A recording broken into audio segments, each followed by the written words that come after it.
My hope is that people leave the talks that I give with a sense of control and with this sort of anxiety that I think is often present with the stuff removed. This idea that you must sign up for every social media service that's out there or you're going to be obsolete. I think that that's not true. I think that people have to understand that these are tools and you use them for a reason. And you don't need to use all of them. It's probably not a good idea to use all of them. I hope that people understand that this stuff, we have this idea that technology is sort of comes down to us from on high, and there's a new gadget or device or a new service, and we have no choice but to get on with it, or we're going to be left in the dust. And I want people to understand that this is an incredibly interesting age we live in, where the rules are being set, where it's the way that people use this stuff that's going to dictate why we use them and the benefits thereof. And I hope that people leave excited to try stuff out. I hope that the takeaway from my talks is that people have more control than they think online. I think that you have to give up something when you decide to get online and actually engage in an open conversation. You have to be a bit more transparent, a bit more accountable than you were in the past. But you have control because the person that you were when you started using this stuff, it's the same identity, it's the same reputation that you're going to take with you online. And if you figure out what your values are and you apply them to the online world, it's really just a new way of communicating. It is an innovative way, it's a disruptive way, because it can multiply the impact of a person or an organization, and it can make geography basically just a theoretical concept. And there's incredible opportunities within that. There's also an incredible opportunity for just randomness. You're accountable and in contact and communication with more people than you ever were before. Wonderful, unexpected things can happen, but you've got to dare to show up first. My favorite audiences are skeptical audiences, actually.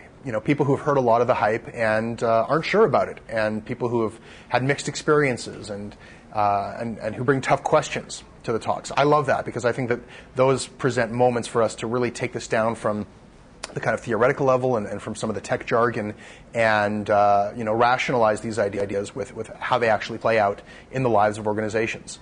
And I love taking those questions, and every time that I talk to a new group, I learn something new about the challenges and the opportunities that different people face. One thing I try not to do is to present myself as an expert on whatever the field is of the people I'm speaking to. I think that nobody knows their area better than the people who work in it day in and day out. I do try to learn a little bit about what people are up to before I come and speak to them and figure out what the specific challenges that they face are.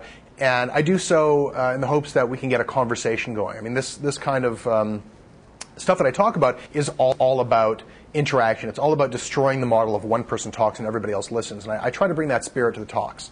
I hope that people interact with me, sometimes in person, sometimes virtually. I'll find out via Twitter, sometimes before my talk is even finished, what people think of it. And I think that if I were to ignore that feedback, it would be a missed opportunity. So, I'm adapting before the talk, and I'm often forced to adapt what I'm saying during the talk. And I welcome the opportunity.